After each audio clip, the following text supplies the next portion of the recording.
Kanina, naging mainit ang usapan ng judges tungkol sa mga nakapasok na English-speaking contestants. Bakit kailangan ba magsalita ng Tagalog? Bakit naman hindi? Sa Pilipinas ka magpo-perform. It's a boy band, ah. Yeah, it's a boy band. It's a Pinoy boy band superstar. Yes, baka Pinoy, ano naman sila? Pinoy boy band. Kaya Pinoy boy band, tapos hindi nagtatagalog. Noong auditions, ang ilan sa mga contestants ay nabigyan ng assignment ng judges at ito ay ang mag-aral ng Filipino language para makakanta ng OPM songs na importante para sa isang Pinoy boy band.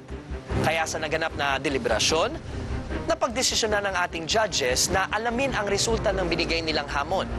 Tumupad kaya sa pangako ang mga contestants o may mga hindi sumunod? Let's find out.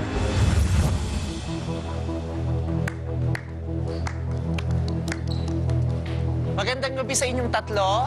Hello po sa inyo. So marunong na ba kayong managalog? Russell, Konti lang, pero I'm still learning.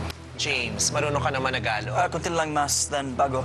Konti lang din. Ikaw, Seth. Marunong po ako. Sakto Ayan. lang, sakto lang. Okay. Bagong lahat, congratulations sa inyong tatlo. Nakapasok kayo sa auditions, kaya nandito kayo ngayon. Meron kayong kasama kayo sa mga pinagpipilian namin. If you can still remember, I was kind of hard on all of you during the auditions because I was very strict dun sa konsepto ng dapat nagtatagalog yung miyembro ng Pinoy Boy Band Superstar.